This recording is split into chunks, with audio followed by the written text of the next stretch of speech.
আসসালামু আলাইকুম। আশা করি সবাই ভালো আছেন। ইরান কঠোর অবস্থান নিয়েছে এবং আরও কঠোর হয়েছে। পরিস্থিতি ধীরে ধীরে বদলাচ্ছে। আমি আপনাদের সরাসরি বলছি, মনোযোগ দিয়ে শুনুন। ইরানের একটি প্রতিনিধি দল সুইজারল্যান্ডে পাঠানোর কথা ছিল। সেখানে সমঝোতা স্মারক MOUতে ফিজিক্যালি উপস্থিত থেকে সরাসরি স্বাক্ষর হওয়ার কথা ছিল।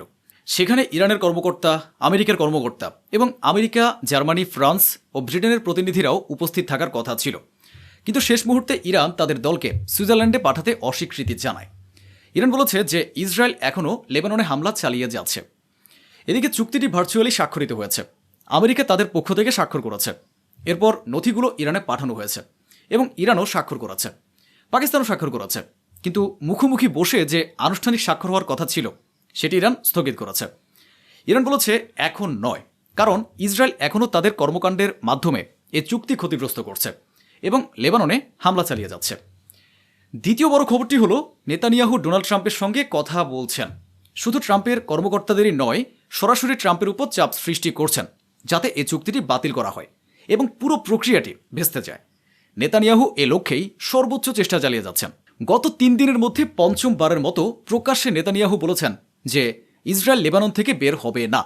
তিনি স্পষ্টভাবে লেবানন ত্যাগ করতে অস্বীকৃতি জানিয়েছেন। অন্যদিকে ডোনাল্ড ট্রাম্প ইতোমধ্যে টুইট করেছেন যে সর্বোচ্চ যুদ্ধবিরতি কার্যকর হবে। তাছাড়া যে চুক্তি হয়েছে তার লিখিত শর্তাবলীতেও রয়েছে যে লেবাননের যেসব এলাকায় ইসরায়েল দখল করেছে সেখান থেকে ইসরায়েলকে সরে যেতে হবে। আমেরিকা এই নথিতে স্বাক্ষরও করেছে। কিন্তু নেতানিয়াহু কি বলছেন? তিনি বলছেন, আমরা লেবানন থেকে বের হব না। এখন আমি আপনাদের কিছু প্রমাণ দেখাতে চাই, যাতে কেউ মনে না করেন যে এগুলো ভিত্তিহীন কথা। দেখুন, ইসরায়েল আবারও লেবাননে হামলা চালিয়েছে। আপনারা যে দৃশ্যটি দেখছেন সেটি সেই হামলারই চিত্র। চুক্তি হওয়ার পর, স্বাক্ষর সম্পন্ন হওয়ার পর, এমনকি ডোনাল্ড ট্রাম্পের নিষেধাজ্ঞা ও সতর্কবার্তার পরও ইসরায়েল এ হামলা চালিয়ে যাচ্ছে। লেবাননে ইসরায়েলের এ হামলায় 2 জন লেবানিজ নিহত হয়েছেন। এ কারণে ইরান বলেছে যে তারা তাদের প্রতিনিধি দলকে সরাসরি স্বাক্ষরের জন্য পাঠাবে না, কারণ ইসরায়েল এখনও লেবাননে হামলা চালিয়ে যাচ্ছে। ইসরায়েল সর্বাত্মকভাবে ইরানকে উস্কে দেওয়ার চেষ্টা করছে। IDF একটি মানচিত্র প্রকাশ করেছে, ভালো করে দেখুন।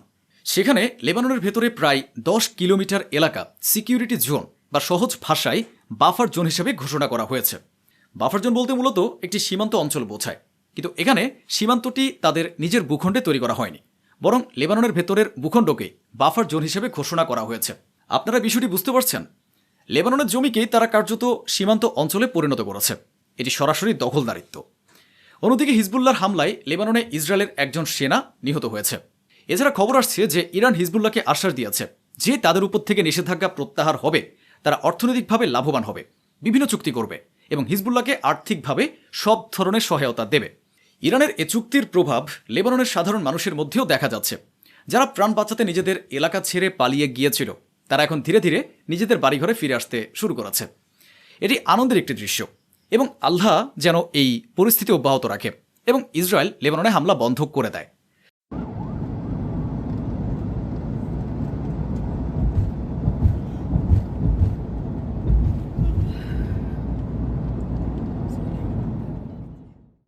দর্শকবৃন্দ, যারা আমাদের খবর নিয়মিত শোনেন তারা জানেন যে আমরা যেসব কথা তুলে ধরি বা বিশ্লেষণ করি সেগুলোর অনেক কিছুই কয়েকদিন পর বিশ্ব মাধ্যমে আলোচনায় আসে।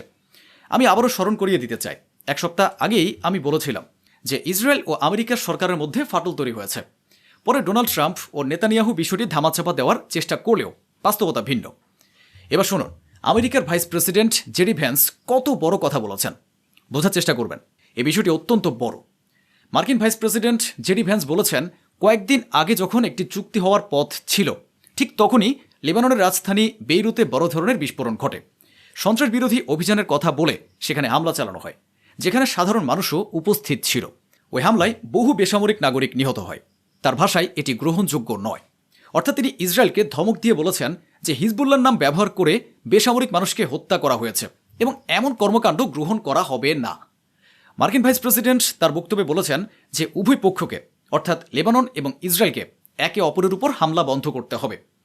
হিজবুল্লাহ সম্পর্কে তুলনামূলকভাবে নরম ভাষা ব্যবহার করে জেডি ভ্যান্স বলেছেন তারা আশা করেন হিজবুল্লাহ ইসরায়েলের উপর হামলা বন্ধ করবে। ইসরায়েলের প্রায় প্রতিটি ছোট বড় নেতা ডোনাল্ড ট্রাম্প ও ইরানের মধ্যে হওয়া চুক্তিকে নষ্ট করার জন্য সর্বাত্মক চেষ্টা চালিয়ে যাচ্ছে। বেন গভীরের একটি সাম্প্রতিক ভিডিওতে তাকে বলতে শোনা গেছে, যে দক্ষিণ লেবাননে তারা লেবাননের মানুষের বাড়িঘর ধ্বংস করা বন্ধ করবে না। তিনি বলেন তারা ধ্বংসযজ্ঞ চালিয়ে যাবে এবং কেউ তাদের থামাতে পারবে না। ইরানের শক্ত অবস্থান এবং চাপের কারণেই আমেরিকার মনোভাব বদলেছে। আপনারা কল্পনাও করতে পারবেন না, আমি অন্তত আমার জীবনে আমেরিকার এই রূপ প্রথমবার দেখছি। ডোনাল্ড ট্রাম্প ইসরায়েলকে বলেছেন যে যদি হিজবুল্লাহ দুটি ড্রোন এসে কোনো জনবসতিহীন মরুভূমি এলাকায় পড়ে বিস্ফোরিত হয় তাহলে তার জবাবে হিজবুল্লাহ বা সাধারণ মানুষের উপর হামলা করা উচিত নয়।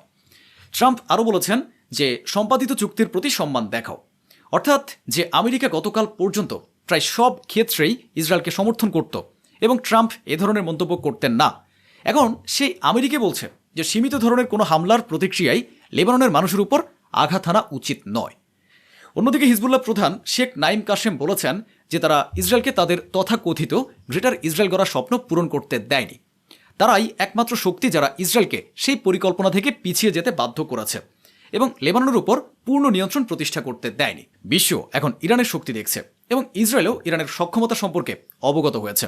ফ্রান্সের রাষ্ট্রপতি ইমানুয়েল ম্যাক্রো এও বলে দিয়েছেন যে শান্তি প্রতিষ্ঠার জন্য হিজবুল্লাহকে অস্ত্র সমর্পণ করতে হবে এবং একই সঙ্গে ইসরায়েলকেও লেবাননে হামলা বন্ধ করতে হবে।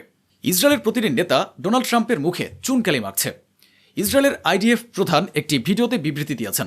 তিনি বলেছেন লেবাননের যেসব গ্রাম আমাদের সীমান্তের কাছে অবস্থিত আমরা লেবাননের সেই সব গ্রামকে ধ্বংস করে দেব। এখন আপনারাই ভাবুন এটা আন্তর্জাতিক আইনের লঙ্ঘন কিনা। আসলে ইসরায়েল তো কারোরই আপনই নয়। ডোনাল্ড ট্রাম্পের কথাও তারা মানছে না। পুরো সোশ্যাল মিডিয়া, বিশেষ করে যে মেটা এর অধীনে ফেসবুক, ইনস্টাগ্রাম এবং হোয়াটসঅ্যাপ পরিচালিত হয়, ইসরায়েল সে মেটার কাছে বলেছে ইরানের সর্বোচ্চ নেতা মুজতবা খামেনির সমর্থনে করা পোস্ট, রিল, স্টোরি বা ইরানের বিজয় দাবি করা বিষয়বস্তু যেন সরিয়ে ফেলা হয়। ইনস্টাগ্রাম এমন কিছু পোস্টের বিরুদ্ধেও ব্যবস্থা নিচ্ছে এবং ইরান সরকার বা খামেনির সমর্থনে প্রকাশিত কিছু কন্টেন্ট মুছে দিচ্ছে। যদি কারো সঙ্গে এমন ঘটনা ঘটে থাকে তাহলে কমেন্ট করে জানান এবং এই ভিডিওটি সেই মানুষকে পাঠিয়ে দেবেন যে ইরানের সমর্থনে পোস্ট করে থাকে। নেতানিয়াহুকে এসব করিয়ে নিজেকে বিজয়ী ঘোষণা করাতে পারবেন? না, পারবেন না। যে চুক্তি স্বাক্ষরের সময় ফ্রান্সের রাষ্ট্রপতি ইমানুয়েল ম্যাক্রো ডোনাল্ড ট্রাম্পের পাশেই ছিলেন। আপনি কি জানেন ফ্রান্সের সেই প্রেসিডেন্ট কি বলেছেন? তিনি বলেছেন আমার মনে হয় না যে যুদ্ধ পুরোপুরি শেষ হয়েছে, কারণ ইরানকে পারমাণবিক অস্ত্র অর্জন করতে দেয়া যাবে না এবং ইরানের ক্ষেপণাস্ত্রের পাল্লাও কমাতে হবে। অর্থাৎ চুক্তি স্বাক্ষর হওয়ার পরও যদি ইমানুয়েল ম্যাক্রো বলেন যে যুদ্ধ পুরোপুরি শেষ হয়েছে বলে তিনি মনে করেন না, তাহলে ইরানের পারমাণবিক কর্মসূচি ও ক্ষেপণাস্ত্র সক্ষমতা নিয়ে এখনও উদ্বেগ রয়েছে। তাহলে বোঝা যায় যে চুক্তির মধ্যে ইরানের ক্ষেপণাস্ত্রের পাল্লা কমানোর বিষয়টি স্পষ্টভাবে অন্তর্ভুক্ত নেই। যদি চুক্তিতে ইরানের পারমাণবিক কার্যক্রমের উপর কঠোর নিয়ন্ত্রণের বিষয়টি থাকত তাহলে ম্যাক্রো এমন মন্তব্য করতেন না। হয়তো পশ্চিমা দেশগুলোর এখনও ইরানের উপর পূর্ণ আস্থা নেই এবং তারা মনে করেন ইরান ভবিষ্যতে লুকিয়ে লুকিয়ে কিছু না কিছু একটা করে ফেলবে। ম্যাক্রো আরও মন্তব্য করেছেন ইসরায়েলও সঠিক কাজ করছে না। তার মতে যদি ইসরায়েল মনে করে যে আরও ভূখণ্ড দখল করলেই তার নিরাপত্তা নিশ্চিত হবে তাহলে সেটি ভুল ধারণা। এটি তিনি অত্যন্ত বড় কথা বলে দিয়েছেন। আমি গত দুদিন ধরেই আপনাদের বলে আসছি যে ইরানকে $300 বিলিয়ন আমেরিকা দেবে, কিন্তু আমেরিকার রাষ্ট্রপতি যে পুরো দুনিয়ার 1 নম্বর মিথ্যাবাদীর পর 2য় নম্বরের মিথ্যাবাদী তা প্রকাশ্যেই প্রমাণিত হয়েছে। প্রথম জন কে তা তো আপনারা ভালো করেই জানেন। 2য় নম্বরে হলো এই লোকটা। জেরি ভ্যান্স থেকে শুরু করে আমেরিকার শীর্ষ নেতারা মিথ্যা কথা বলছেন। আমেরিকা এই যুদ্ধে ইরানের বিরুদ্ধে সামরিক অভিযানে $72 থেকে $75 বিলিয়ন ব্যয় করেছে। স্ট্রেট অব হরমুজ বন্ধ হয়ে যাওয়ার পর সেটি পুনরায় চালু করার জন্য এবং ইরানকে পুনর্গঠন ও উন্নয়নমূলক কাজে আমেরিকাকে $300 বিলিয়ন দিতে হচ্ছে। যদি সত্যি এটি আমেরিকার বিজয় হয়ে থাকে তাহলে এত বিপুল অর্থ ব্যয় ও ক্ষতিপূরণ দেওয়ার প্রয়োজন কেন? এই পরাজয়কে কেবল তারাই জয় বলে মেনে নেবে যারা মূত্রপান করে, যারা নোংরা জিনিস খায়। বাকি বুদ্ধিমান মানুষ তো পরিষ্কার বলছে যেটা প্রকাশ্য দিবালোকে পরাজয়। ডোনাল্ড ট্রাম্পের অবস্থান সম্পূর্ণভাবে দুর্বল হয়ে পড়েছে। ডোনাল্ড ট্রাম্প যখন গালিগালাজ খাওয়া শুরু করলেন যে তুই হেরে গেছিস আর এখন ইরানকে টাকাও দিবি, এটা কেমন কথা, এটা কেমন চয়, তখন ডোনাল্ড ট্রাম্প একটি পোস্ট করে বলেছেন যে আমরা $300 বিলিয়ন দেব বলে যে খবর ছড়ানো হয়েছে তা সম্পূর্ণ ফেক নিউজ। আমরা ইরানকে $1 দেব না, সব ভুয়া খবর। কিন্তু ইলন মাস্কের টুইটারই নিচে কমিউনিটি নোট জুড়ে দিয়েছে। আমেরিকার রাষ্ট্রপতির ফ্যাক্ট চেক করে তার রাষ্ট্র আর পতি আলাদা করে দিয়েছে। কমিউনিটি নোটে যা পরিষ্কার করে লিখে দেওয়া হয়েছে সেটা কিন্তু ইলন মাস্কেরই কমিউনিটি নোট, যিনি ডোনাল্ড ট্রাম্পের বন্ধু। সেই কমিউনিটি নোটে উল্লেখ করা হয়েছে চুক্তির 6 নম্বর পয়েন্টে স্পষ্ট লেখা আছে যে ইরানের পুনর্গঠনের জন্য এবং ইরানের ক্ষয়ক্ষতি সামাল দেওয়ার জন্য আমেরিকা ইরানে $300 বিলিয়ন ইনভেস্ট করবে। তো এখানে ডোনাল্ড ট্রাম্প আরও একবার পুরোপুরি নগ্ন হয়ে গেলেন।